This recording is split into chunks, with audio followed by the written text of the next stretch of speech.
Hi friends, അസ്സലാമു അലൈക്കും. എൻ്റെ എല്ലാ കൂട്ടുകാർക്കും റെയിൻബോ പ്ലാന്റ് എന്ന ചാനലിലേക്ക് സ്വാഗതം. ഞാൻ ഷംജു. അപ്പോൾ ഞാൻ ഷോർട്സിൽ പറഞ്ഞിട്ടുണ്ടായിരുന്നു എൻ്റെ ഗാർഡൻ, അതായത് അടുക്കളത്തോട്ടം നല്ല രീതിയിൽ മോശമായിട്ട് കിടപ്പുണ്ട്. കാരണം റംസാൻ നോമ്പൊക്കെ വന്നായിരുന്നല്ലോ. അപ്പോൾ നമുക്ക് നോമ്പ് പിടിച്ചുകൊണ്ട് ഈ വെയിലും കൊണ്ട് ഈ പുല്ലുകളെല്ലാം പറിക്കാനുള്ള ശക്തി എനിക്കില്ലായിരുന്നു കേട്ടോ.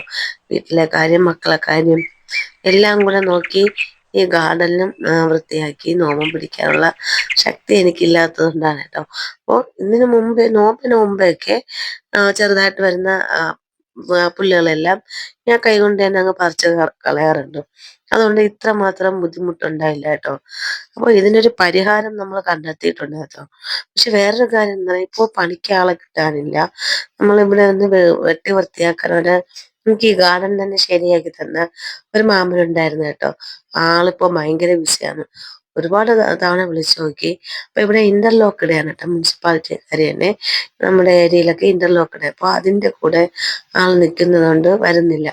അപ്പൊ എന്തായാലും നമ്മൾ ഇനി അവരെ നോക്കിയിരുന്ന എന്തെങ്കിലും മോള് പെട്ടെന്ന് ഇറങ്ങി ഇറങ്ങി അങ്ങ് പോകും കേട്ടോ. അതുകൊണ്ട് എനിക്ക് പേടിയാണ് ഈ മുളകും തക്കാളിയൊക്കെ നിൽക്കുന്നത് കാണുമ്പോൾ എടുക്കാനായിട്ട്. അതുകൊണ്ട് എന്തായാലും റിസ്ക് എടുക്കണ്ടെന്ന് പറഞ്ഞ് നമ്മൾ തന്നെ അങ്ങ് ഇറങ്ങി. അവരിനി എപ്പോ വരുമെന്ന് നമുക്ക് പറയാനും പറ്റില്ല, അവരെ കുറ്റം പറയാനും പറ്റില്ല. അതുകൊണ്ട് നമ്മളായിട്ട് തന്നെ നമ്മളെ ഗാർഡൻ ശരിയാക്കാൻ ഇറങ്ങി. ഇതൊക്കെ കണ്ടില്ലേ, കാടിനിടയിലാണ് നിൽക്കുന്നത്. ഒത്തിരി മുളക് വന്നു. മുളകിനൊരു പ്രത്യേകത ഉണ്ട്, നിങ്ങൾക്ക് എല്ലാവർക്കും അറിയാലോ. നമ്മളത് പിച്ചെടുക്കുന്നതനുസരിച്ച് അതിൽ വീണ്ടും പൂക്കളും കായും ഉണ്ടാവുള്ളൂ. അല്ലാന്നുണ്ടെങ്കിൽ അതൊന്നും മുരടിച്ചു പോകും കേട്ടോ. അങ്ങനെ എന്താ ഇത് ചുരക്കയാണോ എന്താണെന്നൊരു പിടിയില്ല കേട്ടോ. പക്ഷെ അതിൽ കാ പിടിക്കുന്നുണ്ട്. ഇനി വളർന്നു വരുമ്പോൾ അറിയാന്നുള്ളവരൊന്ന് കമന്റ് ചെയ്യണേ. പിന്നെ ഇത് എല്ലാ വീട്ടിലും അത്യാവശ്യം വേണ്ട ഒന്നാണ് കേട്ടോ. പിന്നെ വിലയ്ക്ക് കുറച്ച് കൂടുതലാണ്. എൻ്റെ വീട്ടിലെ തെങ്ങ് ഒരുപാട് തെങ്ങൊന്നുമില്ല, രണ്ടെണ്ണേ ഉള്ളൂ. അതിലൊന്ന് കായ്ക്കും, ഒന്ന് കായ്ക്കാത്തതാണ് കേട്ടോ. അതിന് വളമൊക്കെ ഇട്ട് കൊടുക്കുന്നുണ്ട്. ഇത് നമുക്ക് തേങ്ങ അടക്കാനൊന്നും ആള് കിട്ടാറില്ല. ഈ ഒരു തെങ്ങിന് കയറാനെന്നും പറഞ്ഞ ആളിവിടെ വരാനും പോകുന്നില്ല. അപ്പോൾ ഇക്ക എന്ത് ചെയ്യുന്ന ഒരു തോട്ട വാങ്ങിയായിരുന്നു കേട്ടോ. ഇത് അഡ്ജസ്റ്റ് ചെയ്യാം, ഹൈറ്റ് നമുക്ക് അഡ്ജസ്റ്റ് ചെയ്ത് നമുക്ക് വെച്ചാൽ എത്ര പൊക്കം വരും വെച്ചാൽ ഏകദേശം ഈ തെങ്ങിന്റെ 2 പൊക്കത്തോളം ഇത് പോകും കേട്ടോ. അതിൽ കൂടുതലായാൽ പോവില്ല. അപ്പൊ നമുക്ക് മാങ്ങ, പേരയ്ക്ക, അതുപോലെ ഫ്രൂട്ട്സ് ഐറ്റങ്ങളൊക്കെ ഒത്തിരി ഉയരങ്ങൾ നിൽക്കുന്നതൊക്കെ നമുക്ക് എടുക്കാം കേട്ടോ. അപ്പൊ ഈ തെങ്ങ് ആകെപ്പാടെ വൃത്തികേടായിട്ട് നിൽക്കുകയായിരുന്നു കേട്ടോ. ഓല, അതുപോലെ തന്നെ കൊതുമ്പ്, അങ്ങനെയുള്ള എല്ലാം കൊണ്ട് അതൊരുമാതിരി വൃത്തികേടായിട്ട് നിൽപ്പായിരുന്നു. അപ്പോൾ നമ്മളൊരു തോട്ടയ്ക്ക് വേണ്ടി നല്ല രീതിയിൽ നോക്കിയായിട്ട്, പക്ഷെ നമുക്ക് പറ്റുന്നില്ല. അങ്ങനെ നല്ല വിധത്തിനൊന്ന് കിട്ടിയായിരുന്നു. നമ്മൾ തെങ്ങെല്ലാം അങ്ങ് വൃത്തിയാക്കി ശരിയാക്കി എടുത്തത്. ഇത് ഗൗളി യാത്രയാണ് കേട്ടോ. നമ്മൾ ഓറഞ്ച് കളറിലുള്ള ഇത് കറിക്ക് നമ്മൾ മീൻ കൂട്ടാൻ ഉപയോഗിക്കില്ല എന്ന് പറയും. നിങ്ങൾക്ക് ആർക്കെങ്കിലും അങ്ങനെ അറിയാമോ? അതിന്റെ കാരണം എന്താണെന്ന് ആർക്കെങ്കിലും അറിയാമെങ്കിൽ ഒന്ന് കമന്റ് ചെയ്യണേ. ഞാൻ കമന്റ് ചെയ്യണേന്ന് പറയുന്നത് തന്നെ ചുരുക്കം ആൾക്കാർ മാത്രമേ കമന്റ് ചെയ്യുള്ളൂ. അറിയാമെന്നുള്ളവർ എന്തേലും ഒന്ന് കമന്റ് ചെയ്യണം കേട്ടോ. അപ്പൊ ഇതെന്തായാലും ഉപകാരമുള്ള ഒന്നാണ് കേട്ടോ.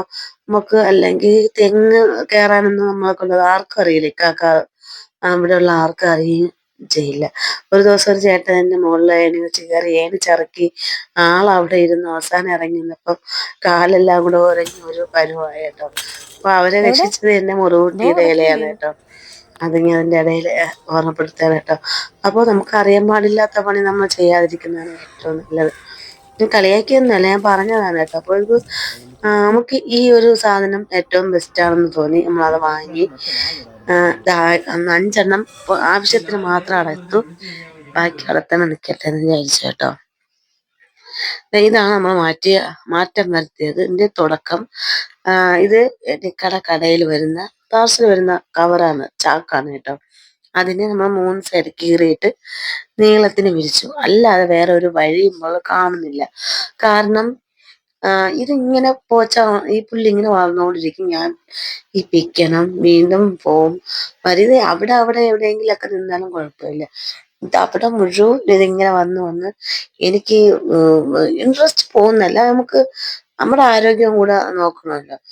അതുകൊണ്ട് നമ്മുടെ കയ്യിലുള്ള സ്റ്റോക്ക് ചാക്ക് തീർന്നിട്ട് ഫ്ലെക്സോ അല്ലെങ്കിൽ നമ്മുടെ ഈ ഇതുപോലെ ഗാർഡനിലൊക്കെ ഉണ്ട് ഇതുപോലെ ഒരു ഷീറ്റ് ഉണ്ട് ബ്ലാക്ക് കളറിലെ, അതെങ്കിലും വിരിച്ച് അവിടെ ഒന്ന് റെഡിയാക്കി എടുക്കാമെന്നാണ് വിചാരിക്കുന്നത്. അല്ലാതെ ഇതിങ്ങനെ ഇട്ടാൽ ശരിയാവില്ല എന്ന് എനിക്ക് ഇക്കാകെ മനസ്സിലായി.